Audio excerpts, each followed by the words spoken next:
దేశమంతా రెక్కలుగా రివంటు ఎగిరే పక్షులుగా ఆకాశమంతా ఆటాడుకుంటూ ఉన్నారు సరదాగా.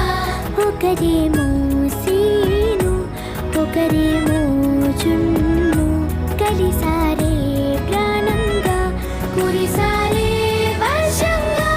పాటేమో సీను ఆటేమో జున్ను ఒకటై ఎదిగారే మధురంగా.